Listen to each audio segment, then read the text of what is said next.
जय माता दी। सरस्वती मैथ्स में आपका स्वागत है। तो आज जो मैं आपके लिए लेके आया हूँ वो लेके आया हूँ 15 सवाल मैथमेटिक्स के लेके आया हूँ। तो चलो देखते हैं आपके कितने मार्क्स आते हैं। आपके जितने भी क्वेश्चन सही होंगे होंगे तो कमेंट सेक्शन में जरूर कमेंट करना। तो चलो आइए वीडियो शुरू करते हैं। तो देखो पहला सवाल किसका आ गया, तो पढ़िए और इसका आंसर दीजिए जल्दी से।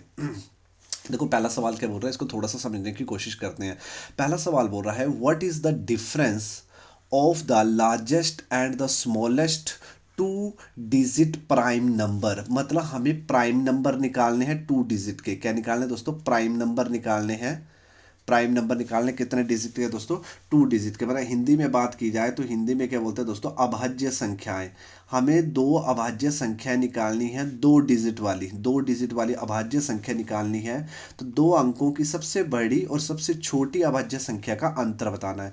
तो देखो अभाज्य संख्या होती क्या है, तो आप सभी को पता ही होगा, जो खुद से डिवाइड होती हैं, जो खुद से डिवाइड होती है और वन से डिवाइड होती हैं, वो अभाज्य संख्याएं कहलाती हैं, मतलब प्राइम नंबर कहलाते हैं। जैसे सबसे छोटा प्राइम नंबर कौन होता है दोस्तों? टू होता है। क्योंकि टू क्या होता है? खुद से डिवाइड होता है और वन से डिवाइड हो जाता है। ठीक है, क्लियर होगा। वन नहीं होगा क्योंकि वन वन से डिवाइड होता है। तो जिसके मतलब फैक्टर क्या हो, दो हो, तो ऐसे नंबर क्या होते हैं दोस्तों? प्राइम नंबर होते हैं। तो सबसे छोटा प्राइम नंबर कौन होता है दोस्तों? टू होता है। सबसे छोटी अभाज्य संख्या कौन सी होती है दोस्तों? दो होती है। और ये सबसे छोटी सम संख्या है दोस्तों। सम संख्या भी है सबसे छोटी। क्या दोस्तों? सम संख्या किसमें? प्राइम नंबर में। और इकलौती प्राइम नंबर होती है जो क्या? सम संख्या है दोस्तों, इवन नंबर है। क्लियर हो गया कि नहीं हो गया? और सबसे उसके बाद क्या होते हैं? प्राइम नंबर थ्री हो गए, फिर क्या हो गया? फाइव हो गया, सेवन हो गया, इलेवन हो गया, कितना हो गया? थर्टीन हो गया। उसके बाद क्या आ गया दोस्तों? 17 आ गया, 19 आ गया। तो ये जो सारी संख्याएं होती हैं जो खुद से डिवाइड होती है और वन से डिवाइड होती हैं, ऐसी संख्याओं को क्या बोलते हैं दोस्तों? प्राइम नंबर बोलते हैं, अभाज्य संख्याएं बोलते हैं। अब हमसे बोल रहा है कि दो अंकों की सबसे छोटी संख्या, पहले सबसे छोटी निकालते हैं, स्मॉलेस्ट। तो दो अंकों देखो, दो के बाद प्राइम नंबर होते हैं थ्री, फाइव, ये तो एक एक अंक की है। तो दो अंकों की सबसे छोटी संख्या कौन है दोस्तों? प्राइम नंबर 11 है कि नहीं? तो हमारी आगे सबसे छोटी, मतलब स्मॉल प्राइम नंबर आ गया हमारा। स्मॉल प्राइम नंबर आ गया टू डिजिट का, वो क्या आ गया दोस्तों? 11 आ गया। क्लियर हो गया कि नहीं हो गया? अब हमें निकालना है लार्जेस्ट नंबर, निकालना है प्राइम नंबर टू डिजिट का। तो मुझे पता है टू डिजिट नंबर है तो 99 से पीछे जाना पड़ेगा। तो 99 तो अभाज्य संख्या नहीं है, मतलब ये तो थ्री से डिवाइड हो जाती है। 98 भी नहीं है क्योंकि ये टू से डिवाइड हो जाएगी। 97 है, बिल्कुल है। 97 किससे डिवाइड होती है दोस्तों? 97 से डिवाइड होती है और वन से होती है। तो दो अंकों की सबसे बड़ी प्राइम नंबर कौन सा आ गया दोस्तों? 97 आ गया। तो एग्जामर क्या पूछ रहा है? इनका मुझसे अंतर पूछ रहा है। अंतर मतलब माइनस करना पड़ेगा। तो मैंने माइनस किया तो कितना आंसर आ गया दोस्तों? 86 आ गया। क्या ऑप्शन में है? बिल्कुल है, option D is the right answer. Clear हो गया कि नहीं हो गया? तो मतलब क्या कि आपको डरना नहीं है, पेपर में आपसे कुछ भी पूछा जा सकता है, बस आपको प्राइम नंबर के बारे में पता होना चाहिए। प्राइम नंबर मतलब अभाज्य संख्या के बारे में पता होना चाहिए।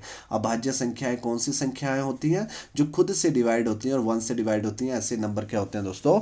अभाज्य संख्याएं होती है। और जितनी बच गए वो कंपोजिट नंबर होते हैं। ठीक है, क्लियर हो गया? वन क्या होता है? ना तो प्राइम नंबर होता है ना तो कंपोजिट नंबर होता है। क्लियर हो गया कि नहीं हो गया? एक ये वन क्या होता है? एक यूनिक नंबर होता है, याद रखना। वन क्या होता है? अपने आप में एक यूनिक नंबर होता है। ठीक है, क्लियर हो गया कि नहीं हो गया? तो दो अंकों की सबसे छोटी प्राइम नंबर कौन सा आया दोस्तों? 11 आया, क्योंकि सेवन के बाद 11 आता है दो अंकों की। और सबसे बड़ी, दो अंकों की सबसे बड़ी प्राइम नंबर कौन आया? 97 आया। तो दोनों को माइनस किया तो कितना आ गया? 86 आ गया। अभी लेते हैं नेक्स्ट सवाल, लेते हैं नेक्स्ट सवाल क्या बोल रहा है। देखो नेक्स्ट सवाल किसका आ गया दोस्तों? बोर्ड मास का आ गया। बड़ा ही सिंपल है। देखो 7000 से क्या माइनस करना है? इसको माइनस कर दो, इसको क्या कर देना है? प्लस कर देना है। और यहाँ वाला ये प्लस वाला उस तरफ चला जाएगा तो क्या हो जाएगा? माइनस का हो जाएगा। तो चलो आज करते हैं। तो 7855 माइनस के 4236 माइनस किए तो कितना आ गया दोस्तों? 9। 15 में से 6 गए कितना बचते हैं? 9 बचते हैं। 4 में से 1 गया कितना बचता है? 1 बचता है। 8 में से ये गया तो कितना आ गया? 36। अब प्लस कर दिए, क्या कर दिए? 388 प्लस कर दिए। तो ये कितना आ गया? देखो 9 8 कितना? 17, 1 10, 1 7 2 10, 1 कितना आ गया? 4 आ गया। और उस तरफ चले गए तो 93974, उस तरफ चले गए तो माइनस के हो गए तो क्या आ गया? क्वेश्चन मार्क आ गया। क्लियर हो गया? अब माइनस करते हैं उसको। तो 3974 से क्या हो जाएगा? माइनस हो जाएगा। तो हमारे पास जो आंसर आ जाएगा 10, तो कितना आ गया? 33 आ गया ना। 10 में से कितना गया? 33 बचते हैं। और यहाँ से 9 से एक कट गया तो हमारे पास जो क्वेश्चन मार्क आ गया वो कितना आ गया दोस्तों? 33 आ गया। तो सीधा सीधा बोर्ड मास का सवाल था, तो डरना नहीं है। इसका जो सही आंसर आया वो आया option C is the right answer. Clear हो गया कि नहीं हो गया? अभी लेते हैं नेक्स्ट सवाल, लेते हैं नेक्स्ट सवाल क्या बोल रहा है, चलो देखते हैं। देखो नेक्स्ट सवाल किसका आ गया दोस्तों, एलसीएम का सवाल आ गया ना। किसका सवाल आ गया, एलसीएम और एचसीएफ का सवाल आ गया। एलसीएम क्या होता है दोस्तों, लसब, और एचसीएफ क्या होता है दोस्तों, म सब का क्या आ गया दोस्तों, सवाल आ गया। क्लियर हो गया कि नहीं हो गया। अब क्वेश्चन क्या बोल रहा था, ratio of the two number, हमें रेशियो दे दी है। तो रेशियो कभी भी दे दी हो तो घबराना नहीं है। रेशियो मतलब क्या, सीधा सीधा आंसर होता है। तो आपके मुताबिक पहला नंबर कितना आ गया, 11। अच्छा, आपके मुताबिक दूसरा नंबर कितना आ गया, 7। हमसे क्या बोल रहा है, इफ देयर एचसीएफ इज 12, मतलब दो संख्याओं का अनुपात इतना है और उनका एचसीएफ मतलब क्या, म स ब कितना है दोस्तों, 12 है। क्लियर हो गया कि नहीं। म स ब क्या होता है दोस्तों, कॉमन, इन दोनों में कॉमन क्या आ रहा है, रेशियो में दोनों कॉमन क्या आ रहा है, देखो कुछ भी कॉमन नहीं आ रहा तो क्या आता है, हमेशा 1 कॉमन आता है। क्लियर होगा। तो 1 की वैल्यू क्या दे दी, देखो 12 दे दी कि नहीं दे दी है। मतलब अगर मैंने अपने मुताबिक इन्हें रेशियो का एचसीएफ निकाला, म सब निकाला, 11 और 7 में कुछ भी कॉमन नहीं आता, तो कुछ भी कॉमन नहीं आया तो 1 आता है। और हमें एग्जामर ने बोला कि इनका जो एचसीएफ है वो 12, भाई मेरा तो 1 है, 1 की वैल्यू क्या दे दी है, 12 दे दी। तो मतलब इस रेशियो को 12 से काटा गया, बस 12 से मल्टीप्लाई करो, वो नंबर आपको पता लग जाए। क्योंकि रेशियो बनती किससे, रेशियो हमेशा न्यूमेरिकल वैल्यू से बनती है, बस आपको वो नंबर ही पता करना होता है इस रेशियो को किससे काटा गया है। तो इसको मैं अगर मैंने मल्टीप्लाई किया तो आ गया 132, और 12 साइन जो कितना था 84। तो एग्जामर के मुताबिक जो दो नंबर हैं वो कितने हैं, 132 और 84, मतलब option A is the right answer. Clear हो गया कि नहीं हो गया। तो बड़ा ही आसान सवाल था, हमने बड़ी आसानी से इसको भी कर लिया। अभी करते हैं नेक्स्ट सवाल करते हैं। नेक्स्ट सवाल किसका है, देखो देखो नेक्स्ट सवाल भी बहुत इजी है, एवरेज का सवाल है, औसत का सवाल है। तो मैंने बोला हुआ है कि जब भी औसत का सवाल आए तो आपको क्या याद रखना, आपको याद रखना है कि कुल संख्या गुणा जो भी संख्याएं होती हैं वो किसके साथ गुण हो जाए, औसत के साथ गुण हो जाए, तो हमेशा क्या निकल के आता है, जमा निकल के आता है। मतलब क्या, टोटल नंबर जितने भी नंबर्स होते हैं वो गुण हो जाएं, किसके साथ गुण हो जाएं, एवरेज के साथ गुण हो जाएं, तो हमेशा क्या निकल के आता है, सम निकल के आता है। क्लियर हो गया कि नहीं हो गया। एवरेज होती है सेंटर वाली वैल्यू, ठीक है। तो अभी क्वेश्चन जैसे जैसे बोलता जाएगा वैसे वैसे हम करते जाएंगे। क्वेश्चन बोल रहा है the average of the three number is 60, मतलब क्या, तीन संख्याओं का औसत 60 है। तो तीन संख्याओं की क्या कर रहा है, वो बात कर रहा है, तीन संख्याओं की क्या कर रहा है, बात कर रहा है। तो तीन संख्याओं की कितने आएगी, तीन आ गई। बोला इनका औसत 60 है, तो इनका औसत 60 है, तो क्या इनका सम पता लग गया, बिल्कुल पता लग गया। इनका सम कितना आ गया, 180 आ गया। देखो आगे क्वेश्चन क्या बोल रहा है, आगे क्वेश्चन बोल रहा है if the first number is 1/4 of the sum of the rest of the two number, मतलब अब 1/4 दे दिया तो आप इसको क्या लिख सकते हो, 1 रेशियो के लिख सकते हो, 4 लिख सकते हो, ठीक है। क्लियर हो गया। अब क्या बोल रहा है कि पहली संख्या शेष दो संख्याओं के योग का 1/4 है, तो 1/4 लिख दिया। पहले किसका जिक्र किया, पहली संख्या, तो आपके मुताबिक पहली संख्या क्या आ गई, 1 आ गई, देखो। और ये बाद में किसका जिक्र किया, दो संख्याओं का योग, तो दो संख्याओं का योग कितना आ गया आपके, मतलब बाकी जो दो संख्याएं बची उनका क्या दे दिया, योग दे दिया, वो आपके मुताबिक कितना आ गया दोस्तों, 4 आ गया। क्लियर होगा। और पहली संख्या कितनी आ गई दोस्तों, आपके मुताबिक 1 आ गई। तो हमें ये रेशियो दे दिया एग्जाम ने। तो देखो हमें न्यूमेरिकल वैल्यू पता ही है, इनका टोटल पता लग गया कितना आ गया, तीन संख्याओं का क्या योग पता लग गया कि नहीं लग गया आपको पता। तो देखो ये दो संख्याओं का योग, मतलब दो संख्या आपस में मिली है तो 4 है। ये पहली संख्या कितनी है, 1 है। तो मेरे मुताबिक इनका योग कितना, देखो 1 और 5 कितना, 1 और 4 कितना होते हैं, 5 होते हैं। भाई मेरे मुताबिक योग 5 है। तो 5 की वैल्यू क्या दे दी है दोस्तों, 180 दे दी है। तो 5 से काटा कितना आ गया, 5 3 जा 15, बचे कितने, 3 5 6 या 30। तो एक की वैल्यू कितनी आ गई दोस्तों, 36 आ गई। तो एक की वैल्यू कितनी आ गई, 36 है। हमसे पहली संख्या पूछ रहा है कि पहली संख्या एग्जामर के मुताबिक क्या है, तो एग्जामर के मुताबिक कितनी दोस्तों, 36 है, मतलब option B is the right answer. Clear हो गया कि नहीं हो गया। तो एग्जामर ने यहाँ पर एक औसत और रेशियो को मिक्स किया था। आपने औसत का फार्मूला लगाया तो योग पता लग गया, और वहाँ पर रेशियो दे दी थी। तो पहली संख्या आपके मुताबिक कितनी थी, 1 थी, और दो संख्याओं को योग बताया था। अगर 4 और 1 प्लस कर दूंगा तो तीन संख्याओं का योग बन जाएगा। तो रेशियो में तीन संख्याओं का योग बना, 5 बना, 5 की वैल्यू दी थी 180। तो ये 5 का चला गया नीचे, और 5 से काटा तो 1 की वैल्यू कितनी आएगी, 36 आ गई। तो मुझे पता लग गया इस रेशियो को किससे काटा गया है, 36 से काटा गया। तो 36 से मल्टीप्लाई कराया इसको मैंने। तो एग्जामर के मुताबिक पहली संख्या कितनी है, 36 है। क्लियर हो गया कि नहीं हो गया। अभी लेते हैं नेक्स्ट सवाल, लेते हैं नेक्स्ट सवाल क्या बोल रहा है। देखो नेक्स्ट सवाल किसका आ गया दोस्तों, आईयू का आ गया, और आर्मी वालों का फेवरेट सवाल है। एजिस से जरूर डालते हैं क्वेश्चन, डालते हैं। जब भी एजिस का क्वेश्चन आए ना तो डायग्राम बनाया करो। मैं हमेशा ना एक लाइन ले लेता हूँ और लिख लेता हूँ, क्या लिख लेता हूँ, प्रेजेंट लिख लेता हूँ। प्रेजेंट मतलब वर्तमान लिख लेता हूँ। जब भी बोलेगा कोई भी बात बोलेगा वो वर्तमान से होती है। क्या बोल रहा है देखो समझते हैं। A father is a 3 times as old as his son, एक पिता की आयु उसके पुत्र से 3 गुना, 3 गुना मतलब रेशियो दे दी है। तो कुछ नहीं बोला हो तो मतलब वो प्रेजेंट की बात कर रहा है। तो पिता कितने कितना आ गया 3 आ गया, और पुत्र कितना आ गया 1 आ गया, 3 गुना मतलब 3:1। आगे क्वेश्चन क्या बोल रहा है, आगे क्वेश्चन बोल रहा है 12 year later the father becomes twice. मतलब क्या कि 12 साल के बाद पिता अपने पुत्र से दुगना बड़ा हो जाता, दुगना हो जाता 12 साल करते हो, डंडा लगाओ या वर्तमान से बोलेगा, कुछ भी बोलेगा। तो 12 वर्ष बाद, 12 वर्ष बाद क्या हो गया, जो पिता है वो दुगना हो जाता, 2 कितना आ गया 1 आ गया। क्लियर हो गया। हमसे क्या जानना चाहता, what is the present age of the father, पिता की वर्तमान आयु क्या है। तो बड़ा ही आसान सवाल है। तो हाँ, जब भी याद रखना, जब भी रेशियो ऐसे दे दी हो, देखो एक रेशियो ये भी दे दी है आपके पास, और एक रेशियो यहाँ दे दिया, उन इन दो रेशियो में कितने का फ़र्क है बोलो, इन दो रेशियो में 12 साल का फ़र्क है। क्लियर है। जब भी दो रेशियो आ जाएगी ना, तो पहली वाली रेशियो को ऐसे एक्स एक्स ले लेना, बस इजी बन गया। तो इजी कैसे बन गया, आपके मुताबिक प्रेजेंट में पिता की उम्र कितनी है दोस्तों, 3x है। तो 3x में कितने डाले, 12 वर्ष डाले, तो 12 डाले तो वो कितना बन गया 2 बन गया, तो ऐसे लिख देना 2। ठीक है, क्लियर हो गया कि नहीं हो गया। अब पुत्र आपके मुताबिक कितना x है, तो इसमें 12 वर्ष डाले तो कितना हो गया 12 हो गया, तो कितना बन गया 1 बन गया, देखो 1 बन गया। अब ये ऊपर मल्टीप्लाई हो जाएगा, तो 1 से मल्टीप्लाई हो गया, तो ये तो सीधा ही 3x+12 भी आ जाएगा, इज इक्वल टू। अब ये वाला जो नीचे वाला ये कहाँ चला जाएगा, ऊपर मल्टीप्लाई हो जाएगा, तो 2x जा कितने होते हैं 2x होते हैं, और 2 12 दा कितने होते हैं बताओ 24 होते हैं, तो 24 आ गए। अब ये 2x उधर जाएगा तो क्या हो जाएगा, माइनस का हो जाएगा, तो 3x में 2x गया, कितना बचते हैं x बचता कि नहीं बचता है।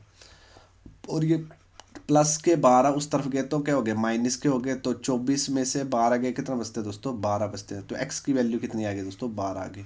तो पिता की वर्तमान आपके मुताबिक कितना है 3x है, तो 3 मल्टीप्लाई में क्या कर दिया 12, x की वैल्यू 12 आई है, तो पिता की जो एज है वो कितनी आ गई दोस्तों 36 वर्ष आ गई। मतलब ऑप्शन है A is the right answer. Clear हो गया कि नहीं हो गया।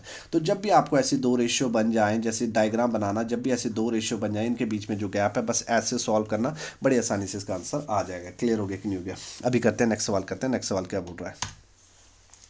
देखो नेक्स्ट सवाल क्या बोल रहा है, इसको थोड़ा सा समझने की कोशिश करते हैं। तो नेक्स्ट सवाल बोल रहा है कि if 30% of the any number is 27, किसी संख्या का 30% कितना है 27। परसेंटेज आ गई ना, परसेंटेज आ गई तो दिमाग में क्या आ जाना चाहिए, आपके दिमाग में आ जाना चाहिए आपके 100। तो आपके मुताबिक संख्या क्या होगी 100, है ना 100 होगी कि नहीं होगी। और एग्जाम्पल बोल रहा है इसका 30% किसका 27 के बराबर है, तो 100 का 30% कितना होता है 30 होता है, वो किसके बराबर दे दिया 27 के बराबर दे दिया। क्लियर हो गया कि नहीं गया।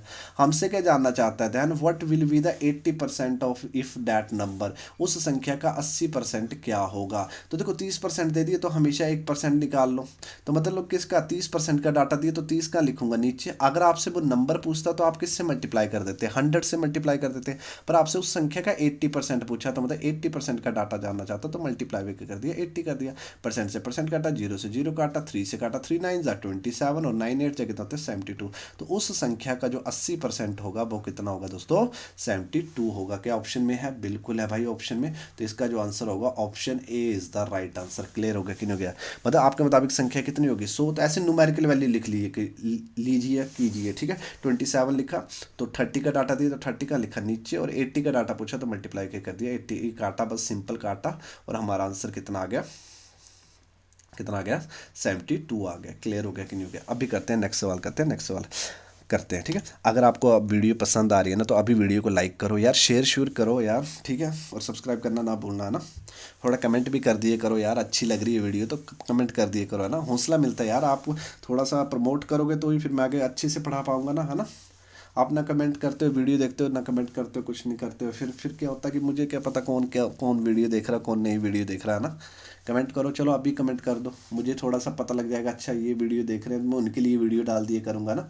देखो क्वेश्चन आगे क्या बोल रहा है, क्वेश्चन बोल रहा है a person want to sell an item at a profit 20%।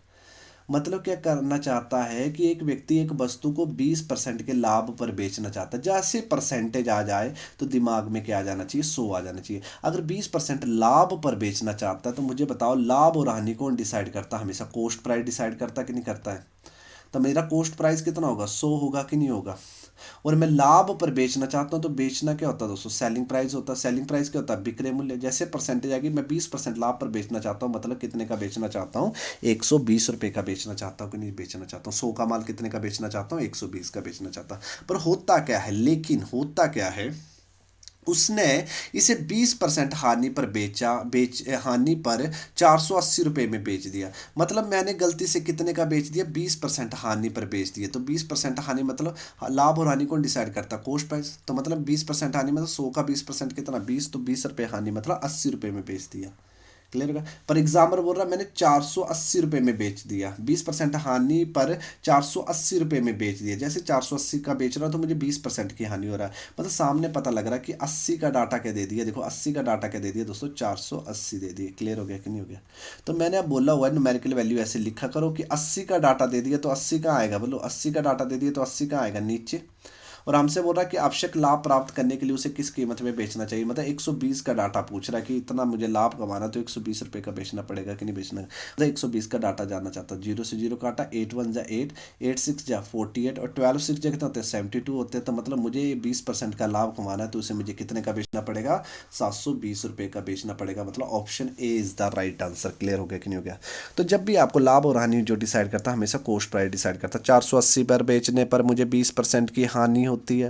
मतलब मैं 100 का माल 80 का बेचूंगा तो 80 का डाटा दे दिया 480, तो 80 का आएगा नीचे। और 20% का लाभ कमाना तो मुझे क्या करना पड़ेगा, मल्टीप्लाई बाई 120 करना पड़ेगा। क्लियर हो गया कि नहीं हो गया। अभी करते हैं नेक्स्ट सवाल, करते हैं नेक्स्ट सवाल क्या बोल रहा हूँ देखो। अगला सवाल किसका दोस्तों, साधारण ब्याज का सवाल है। तो बोला यदि 60 वर्ष में, तो साधारण ब्याज का सवाल है तो मुझे पता 5 ही चीजें होती है। क्या क्या चीजें होती है बताओ। एक होता प्रिंसिपल, मूलधन। तो मूलधन कितना दिया, 1 रुपये में साधारण ब्याज 9 रुपये है।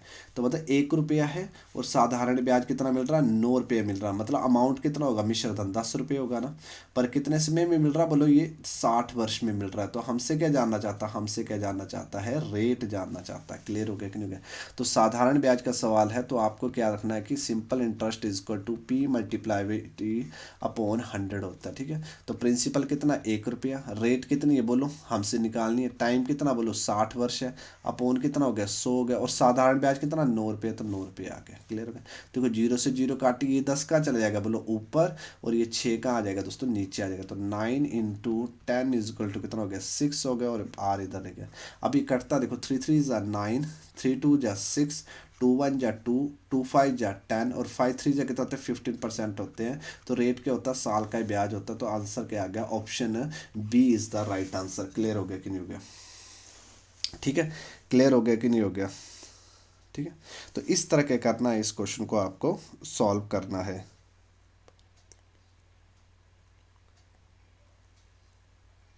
ठीक है।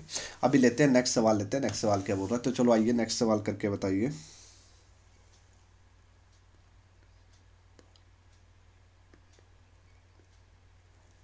ठीक। नेक्स्ट क्वेश्चन करो, आराम से इस क्वेश्चन को करो, फिर मैं बताता हूँ। ठीक है। अब देखो अगला जो क्वेश्चन है दोस्तों, ये किसका क्वेश्चन है दोस्तों, टाइम एंड डिस्टेंस का क्वेश्चन है। और टाइम एंड डिस्टेंस का क्वेश्चन आए तो आपको याद रखना हमेशा कि टाइम कभी भी किसके साथ, स्पीड के साथ मिलता है तो हमेशा क्या निकल के आता है, डिस्टेंस निकल के आता है। क्या याद रखना आपको, टाइम कभी भी स्पीड के साथ मिलता है तो हमेशा डिस्टेंस निकल के आता है। मतलब समय कभी भी किसके साथ, चाल के साथ मिलेगा तो हमेशा क्या निकल के आती है, दूरी निकल के आती है। क्लियर हो गया कि नहीं हो गया। अब हमें क्या कह दिया, देखो पढ़ते हैं। देखो इन वट 100 मीटर लॉन्ग ट्रेन, मतलब 100 मीटर क्या लंबी रेलगाड़ी है तो एक खंबे को कितने समय में पार करेगी। मान लो एक खंबा ऐसे कोई पोल है, कोई पोल है। तो क्या करता है, एक ट्रेन है, एक क्या दोस्तों ट्रेन है। तो इसको क्रॉस करने में कितना टाइम लेगी, मतलब कितना समय लेगी। तो हमसे तो टाइम जानना चाहता है। तो टाइम जानना चाहता है मतलब टाइम की जगह क्या लिख दूंगा, टाइम ये जानना चाहता है। अब देखो ट्रेन इस पोल को क्रॉस करेगी तो ट्रेन की स्पीड आएगी कि नहीं आएगी। तो ट्रेन की स्पीड कितनी दे दी है, देखो ट्रेन की स्पीड दे दी 50 किलोमीटर पर आवर दे दी है। ठीक है। और नेचुरल है, इस खंबे को क्रॉस करना तो यहाँ ट्रेन की क्या आएगी, सिर्फ लेंथ आएगी। और ट्रेन की लेंथ दे दी 100 मीटर दे दी, तो मैंने लिख दिया 100 मीटर लिख दिया। अब देखो 50 किलोमीटर पर आवर क्यों नहीं लिखा, क्योंकि आपको टाइम किस में पूछ रहा है, सेकंड में पूछ रहा है। और सेकंड का साथी कौन है दोस्तों, मीटर, मीटर पर सेकंड है। तो ये किलोमीटर किस में कन्वर्ट करना पड़ेगा आपको, स्पीड मीटर पर सेकंड में करनी पड़ेगी। तो याद रखना कि किलोमीटर पर आवर से मीटर पर सेकंड जाते हैं तो 5 बटा क्या करते हैं दोस्तों, 18 करते हैं। ठीक है। तो 50 को किससे मल्टीप्लाई कर दिया मैंने, आगे गया 50 तो कितना हो गया, 5 इंटू कितना हो गया, 18 हो गया तो 18 आ गया, नीचे आ गया। क्लियर हो गया। तो इसकी जगह क्या लिख दूंगा, यहाँ पर क्या लिख दूंगा दोस्तों, 50 × 5 × 18 होगी 4 मीटर पर सेकंड। बस आप इसको सॉल्व कर लो।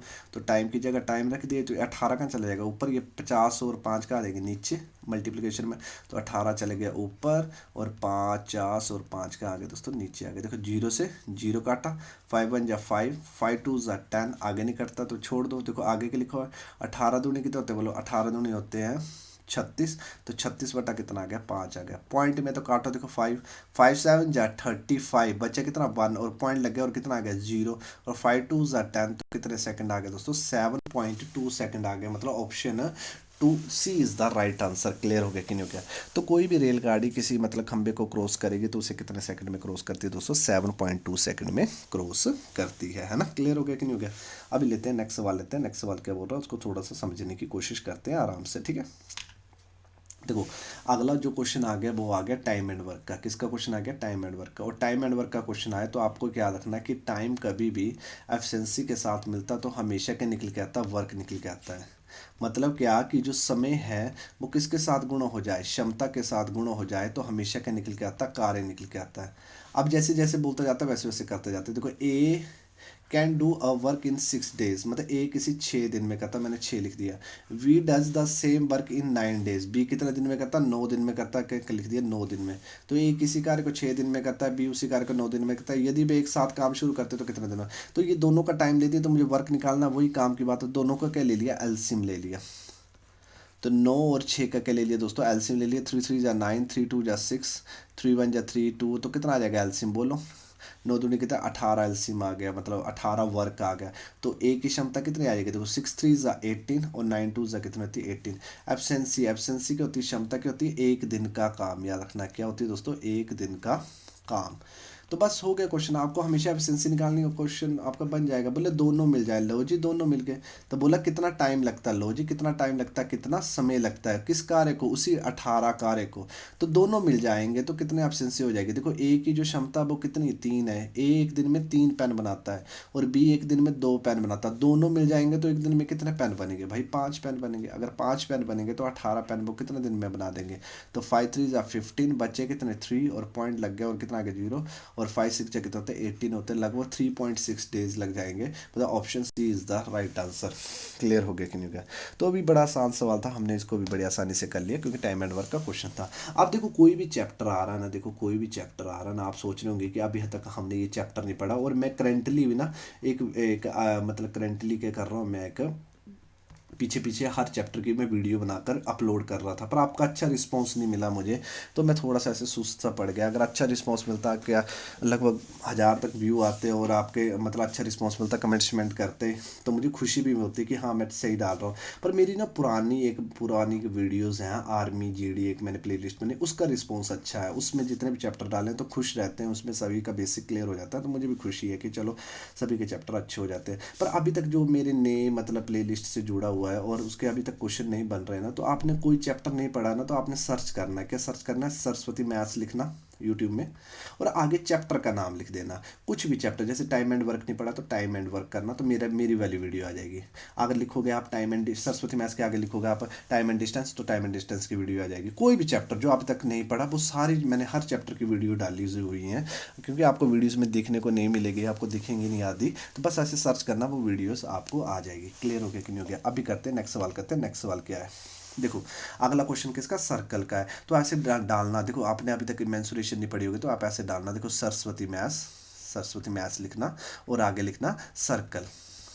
देखो ये वीडियो होगी पक्का, सर्कल वाली वीडियो आ जाएगी। कोई वीडियो होगी मैंने नहीं अपलोड की होंगी तो कमेंट सेक्शन में कमेंट करना, मैं उस चैप्टर की वीडियो अपलोड कर दूंगा। वैसे मैं चैप्टर बाय चैप्टर हर मतलब वो डाल दूंगा। अभी करेंटली डाल रहा हूँ ना मैं थोड़ी सी वीडियो, मैं थोड़ा सा बिजी हूँ ना मैं, पर वैसे मैं डाल दूंगा। अभी बचे हुए हैं आपके चैप्टर जिसमें टाइम एंड वर्क बचा हुआ है, टाइम एंड डिस्टेंस बचा हुआ है, मेंसुरेशन बचा हुआ है, तो ये सारे चैप्टर में डाल दूंगा, ठीक है।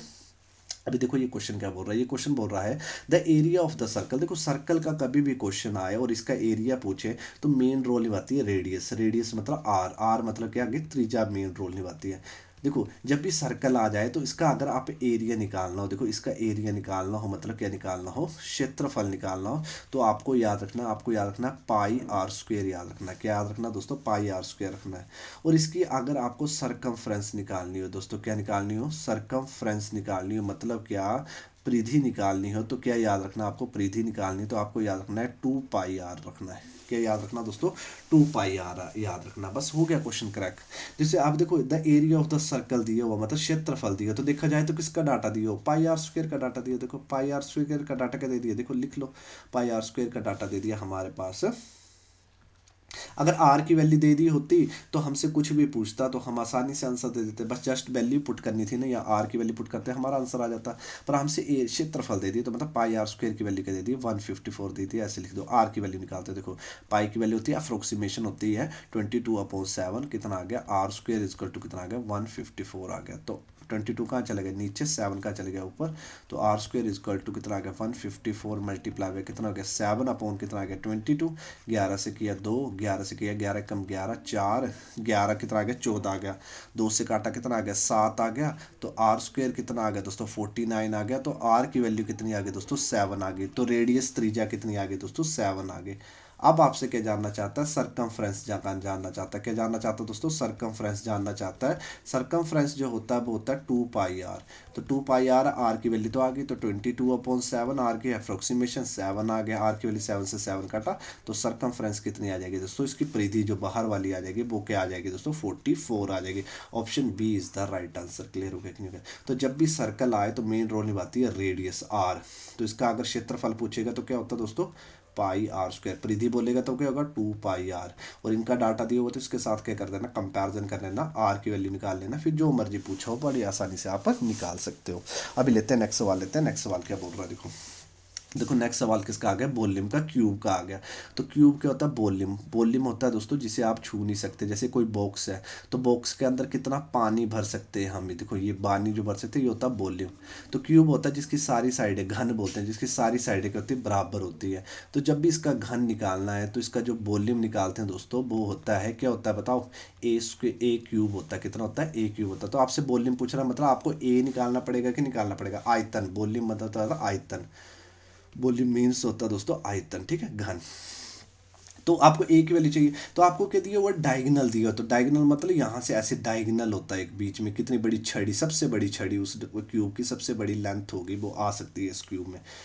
तो याद रखना किसी घन का, किसी क्यूब का डायगोनल मतलब विकर्ण, क्या बोलता है दोस्तों? डायगोनल मीन्स क्या होता है दोस्तों? विकर्ण। क्या होता है? विकर्ण। जो विकर्ण होता है वो कभी भी निकालना वो होता है दोस्तों √2a होता है। कितना होता है दोस्तों? √2a होता है, याद रखना। तो इसका डाटा क्या दे दिया बोलो? अंडर रूट कितना दे दिया? 12 दे दिया। क्लियर हो गया? अब इसको सॉल्व करो। देखो इसको सॉल्व करोगे तो कितना आ जाएगा? देखो तो ये ए इधर आ गया तो कितना आ गया? √12 अपॉन कितना आ गया? Under root. पता चलो ऐसे क्यों काटना, पहले उसको ओपन कर लेते हैं तो आपको आइडिया हो जाएगा। देखो क्या करना पड़ेगा आपको, इस 12 का कुछ बाहर निकल सकता है, कोई जोड़ा बाहर निकल सकता है, तो चेक करते हैं इसका जोड़ा कोई बाहर निकल सकता है। तो इसको लिख सकता हूँ 2 × 2 × 3 लिख सकता हूँ, है ना। सॉरी सॉरी मैं गलत बोल गया, या 2 × 2 होता है। इसका जो डायगोनल होता है वो दोस्तों, ये मैंने ये जो बता दिया वो स्क्वेयर का बता दिया। क्यूब का निकलता तो √3a होता है। क्या होता है दोस्तों? √3a होता है। मैं गलत बोल गया यहाँ पर, ध्यान मेरा पता नहीं कहाँ ही था। स्क्वेयर का होता है, जब स्क्वेयर मतलब जो एरिया निकालना तो उसका डायगोनल होता है। क्यूब का जब भी निकालते हैं √3a होता है, ठीक है। देखो क्वेश्चन से पता लग गया ना हमें। देखो यहाँ से पेयर आ गया बाहर तो क्या आ गया? 2 आ गया और अंदर क्या रह गया? √3 रह गया। कितना रह गया? √3। तो ये कितना आ गया दोस्तों? √3a के बराबर है। तो ये ऐसे अंडर रूट ऐसे कट जाते हैं। तो a की वैल्यू कितनी आ गई? 2 आ गई। तो a की वैल्यू 2 आ गई तो घन कितना होता है? a क्यूब होता है। और a क्यूब क्या आ गया? 2 क्यूब आ गया। तो 2 क्यूब कितना होता है? 8 होता है। तो इसका जो वॉल्यूम आया वो आया option A is the right answer. Clear हो गया कि नहीं हो गया? तो अगर आप चाहते हो कि मैं स्पेशल एक मेंसुरेशन के ऊपर वीडियो लेके आऊँ, मैं काफ़ी एक मैराथन क्लास ले आऊँगा मैं इसमें ना, मैं मेंसुरेशन के ऊपर ना एक मैराथन क्लास ले ले सकता हूँ 2 घंटे की, 2 आवर्स की, जिसमें हम अच्छे से बेसिक लेवल के क्वेश्चन लगा सकते हैं, बेसिक लेवल के क्वेश्चन लगा सकते हैं। बट आपका क्या चाहिए, मुझे सपोर्ट चाहिए। अगर आपका सपोर्ट मिलता है, अच्छे से कमेंट करते हो, ठीक है, तो मैं ये इस पर भी वीडियो ले आ सकता हूँ, ठीक है। आप कमेंट करोगे तो ही मैं दे पाऊंगा ना, मुझे क्या पता कि अब यहाँ ना। अब देखो अगला क्वेश्चन ना प्रोबेबिलिटी का है। देखो अभी क्या होता है कि इसमें आप डर जाओगे, नहीं नहीं नहीं हमने प्रोबेबिलिटी भाई कुछ भी नहीं है, आपने बचपन में पढ़ा होगा। देखो प्रोबेबिलिटी मतलब आपको प्रायिकता, मतलब आपको प्रोबेबिलिटी का अगर मैं सिंपल लैंग्वेज में बोलूँ, संभावना, संभावना संभावना होती है, मतलब आपको गैस करना होता है, संभावना मतलब गैस। तो जब भी प्रोबेबिलिटी निकालते हैं ना, प्रोबेबिलिटी निकालते हैं तो टोटल आउटकम्स का आती है दोस्तों, नीचे आती है। टोटल आउटकम्स मतलब क्या क्या हो सकता है, सब कुछ जो हो सकता है वो कहाँ आना, नीचे। और जो हमसे पूछा जाए तो क्या हो सकता है वो कहाँ लिखना, ऊपर लिखना। फेवरेबल केसेस कितने हो सकते हैं, जो अभी हमसे बोलेगा। देखो अभी बन गया क्वेश्चन करा के, देखो कैसे बोले, प्रोबेबिलिटी संभावना होनी चाहिए कि वन हेड, एक बार हेड आए। वो कैसे हेड आए, इन ए टॉसिंग ऑफ वन कॉइन। अगर मैं कॉइन मतलब एक चित्त, चित्त और होता है, एक चित्त होता है, हेड होता है, और पट पट होता है ना, पट क्या होता है, तेल होता है। देखो कोई कॉइन उछालूंगा, या तो हेड आएगा या तो क्या आएगा, तेल आएगा कि नहीं आएगा, है ना। जब भी मैं एक कॉइन उछालूंगा तो एक तरफ क्या आएगा, हेड आएगा, एक तरफ क्या आएगा, तेल आएगा, है ना। दो ही चीजें आ सकती हैं, और तो कुछ आ नहीं सकता, है ना। तो बस देखो, तो टोटल आउटकम्स होती है कि क्या क्या आ सकता है। देखो सिक्का उछालोगे तो क्या क्या आ सकता है बताओ। तो भाई सर बोलना, हेड भी आ सकता है, तेल भी आ सकता है। तो कितनी आउटकम्स बन गई टोटल, भाई दो बन गई, तो दो लिख दो नीचे। और बोला कि हेड, बोला हेड आना ही चाहिए, बोला एक हेड आना चाहिए, प्रोबेबिलिटी हमें निकालनी हेड की। तो मैं एक बार जब मैं सिक्का उछालूंगा तो हेड आने की प्रोबेबिलिटी क्या है, हेड कब आ सकता है, एक बार ही आ सकता है ना हेड। या तो उछालूंगा तो हेड आएगा, उछालूंगा या तो तेल आएगा, उछालूंगा या तो तेल आएगा। तो टोटल आउटकम से या तो हेड आ सकता, तेल आ सकता, तो दो लिख दिया। पर हेड आने की प्रोबेबिलिटी क्या है दोस्तों, एक ही है ना, एक ही मतलब प्रोबेबिलिटी मतलब एक ही आने का ना, सिक्का एक। तो वन हेड आने का एक ही है, तो इसकी जो प्रोबेबिलिटी बनेगी वो फेवरेबल केसेस के हेड आने के वो एक ही है। तो इसका जो प्रोबेबिलिटी आएगी वो आएगी 1/2। मतलब दो बार सिक्का उछालूंगा तो एक बार हेड आ सकता है, ठीक है। क्लियर हो गया कि नहीं हो गया, संभावना होती है गैस करने। जैसे मैं एक डाइस का ले लेता हूँ, डाइस मतलब आपको पता ही होगा ना, जो हम लूडो खेलते हैं ना, उसमें तो कितने होते हैं टोटल आउटकम्स, कितने होते हैं बताओ। टोटल आउटकम्स होते हैं दोस्तों 6 होते हैं। कितने होते हैं टोटल आउटकम्स, मतलब 6 नंबर होते हैं, तो 6 नीचे आ गया। अगर मैं बोलूँ कि इवन आने की क्या संभावना है, इवन आने की क्या प्रोबेबिलिटी, इवन मतलब होते हैं सम संख्याएं। तो सम संख्याएं कौन कौन सी होती है, 2, 4, 6। तो यही है ना, तीन संख्याएं जो इवन है वो आ सकती हैं। तो कितनी है, 1, 2, 3, तो 3 आ गया। तो इवन आने की 3 पॉसिबिलिटी, मतलब 3 चांसेस है टोटल 6 में से। तो इसकी भी प्रोबेबिलिटी क्या बनेगी, 1/2 बन जाएगी। क्लियर हो गया कि नहीं हो गया।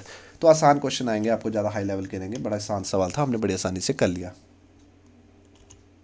अभी करते हैं नेक्स्ट सवाल, करते हैं नेक्स्ट सवाल किसका, देखो नेक्स्ट जो सवाल आ गया दोस्तों, क्वाड्रिक इक्वेशन का क्वेश्चन आ गया। किसका क्वेश्चन आ गया, क्वाड्रिक इक्वेशन का क्वेश्चन आ गया। आप लिखना, ऐसे लिखना, आपके लिखना दोस्तों, सरस्वती मैथ्स लिखना, और आगे सर्च करना क्वाड्रिक इक्वेशन। क्या सर्च करना, क्वाड्रिक इक्वेशन। क्वाड्रिक इक्वेशन के क्वेश्चन होते हैं दोस्तों, यहाँ से भी एक दो क्वेश्चन बनते हैं। 2018 में तो इससे यहाँ से 3-4 क्वेश्चन आ गए थे, सिंपल ही है ना। तो यहाँ से आपको रूट्स निकालने होते हैं। रूट्स कैसे निकलते हैं उसमें मैंने बड़े अच्छे से तरीके से समझाया है। पहली नज़र यहाँ चाहिए, हमेशा दो रूट्स निकलते हैं। पहली नज़र यहाँ जाती है तो आप दो रूट ऐसे ढूंढो जिनका मल्टीपल कितना आता है, 24 आता है। और यहाँ पर क्या लिखा हुआ है, दूसरा यहाँ नजर डालो, यहाँ क्या लिखा हुआ प्लस, तो उनको प्लस करूँ तो प्लस करके कितना बनना चाहिए, 10x बनना चाहिए। तो दो रूट ऐसे कौन कौन से हो सकते हैं बताओ। तो मुझे सामने लग रहा पता, 6 4 कितना होता है बोलो, मल्टीप्लाई करूँ तो 24 होते हैं, और उनको मैं जब प्लस करूँ तो कितना होता है, 10 होता है। तो मुझे पता लग गया दो रूट कौन है दोस्तों, 6x और कितने हैं, 4x आगे। और यहाँ साइन फोर्थ क्या है, माइनस लगा हुआ है, तो दो रूट आपस में क्या होंगे दोस्तों, माइनस होंगे। तो आंसर क्या आएगा, इनका उल्टा आएगा। तो दो रूट्स क्या आ जाएंगे दोस्तों, 6 और 4 आ जाएंगे। Option A is the right answer. Clear हो गया, क्लियर हो गया। तो ऐसे आपको रूट ढूंढने होते हैं पेपर में, ठीक है। क्लियर हो गया। नहीं तो आपको स्कूलों में भी ऐसे ही सिखाया होगा, बस लिखने का स्टाइल वहाँ पर कुछ और होगा, आपको ऐसे सिखाया होगा जैसे जैसे मर्जी करो, है ना। पर आपको तो रूट्स पता करने, तो आपने ज़्यादा सजाना नहीं, तो आपको ऐसे सिखाया होगा 6x-4x प्लस कितना 24 इसका टू जो रहता ना। फिर x कॉमन ले लेते हैं तो x-6 हो जाता, -4 कॉमन ले लेते हैं तो x-6 इसका टू 0 हो जाता ना। जैसे मर्जी सीखो, घूम फिर के आंसर तो वही आना। हमें तो मैंने शॉर्ट ट्रिक तरीके से बताया है कि शॉर्ट ट्रिक तरीके से आप कैसे जल्दी से पता लगा सकते हो कि दो रूट क्या है। देखो x की वैल्यू 4 तो x की वैल्यू कितना है 6। तो इतना सारा नहीं करना होता पेपर में, डायरेक्ट पता करना होता है कि option A is the right answer. अभी लेते हैं नेक्स्ट सवाल, करते हैं नेक्स्ट सवाल किसका, देखो नेक्स्ट सवाल किसका आ गया दोस्तों, बोर्ड मास का सवाल है। सिंपल सिंपल है, 110 को मल्टीप्लाई करना किसके साथ, 0.25 0.0021 के साथ और मल्टीप्लाई बाय आपको क्या करना है 0.0021 करना है। क्लियर हो गया कि नहीं हो गया? तो देखो अब मुझे पता है कि मुझे ज़्यादा प्रेशर नहीं लेना, मुझे ऐसे रखना कि यहाँ पर पॉइंट है नहीं, यहाँ पॉइंट नहीं होता तो कितना होता है 21 होता, और यहाँ पॉइंट नहीं होता तो कितना होता है 21 होता। क्लियर हो गया कि नहीं हो गया? तो मुझे सामने पता लग रहा है 0, तो यहाँ 0 सीधा ही आ गई। ठीक है, यहाँ 21 है, यहाँ पर 21 है, यहाँ पर 21 है, तो देखा जाए तो 21 का क्यूब आ रहा है कि नहीं आ रहा है ना? तो 21 का क्यूब होता है 9261 होता है। 21 का क्यूब कितना होता है दोस्तों? 9261 होता है। मैंने कंपाउंड इंटरेस्ट चैप्टर पढ़ाया हुआ ना, तो उसमें मैंने क्या बताया हुआ कंपाउंड इंटरेस्ट में, अगर आपको जल्दी से सॉल्व करना है, एक तो 1 से लेकर ना 30 तक के स्क्वायर याद होने चाहिए आपको, और 1 से लेकर 21 तक क्यूब याद होने चाहिए, तो यहाँ से भी एक क्वेश्चन बन जाता है। नहीं तो अगर आपको याद नहीं है तो 21 को 21 से मल्टीप्लाई करो तो 441 होता है, फिर 21 से मल्टीप्लाई करो तो कितना होगा 9261 हो जाएगा। तो ऐसे कर लेना, कोई बात नहीं। ठीक है, तो मैं लिख देता हूँ 9261। अब देखो पॉइंट के बाद कितने टर्म में है 2, पॉइंट के बाद कितने टर्म में 4, तो पॉइंट क्या काम करता है? तो हमेशा जोड़ने का काम करता है, मल्टीप्लाई। तो 4 और 2 कितना? तो 6, तो पीछे से 6 पॉइंट लगने, तो कितना आ गया 1 2 3 4 5 6, और ये पॉइंट लग गया, और ये सजाने के लिए लग गया, तो सजाने के लिए लग गया, तो आंसर कितना आ गया 09261, और लास्ट में 0 का कोई भी महत्व नहीं होता पॉइंट के बाद, तो आंसर कितना आ गया 0.09261। क्या ऑप्शन में है? बिल्कुल है दोस्तों, option B is the right answer. Clear हो गया कि नहीं हो गया? तो इस तरह इस क्वेश्चन को क्या करना था, आपको क्रैक करना था, जब भी पॉइंट वाला क्या आ जाए मल्टीप्लाई में आ जाए। अगर आपको मेरा काम अच्छा लगा है, आपको वीडियो पसंद आई है, तो वीडियो को जरूर लाइक कर दो, शेयर कर दो, कमेंट कर दो, और सब्सक्राइब करना ना भूलना, ताकि आने वाली नोटिफिकेशन को आप मिस ना कर सकें। जय माता दी।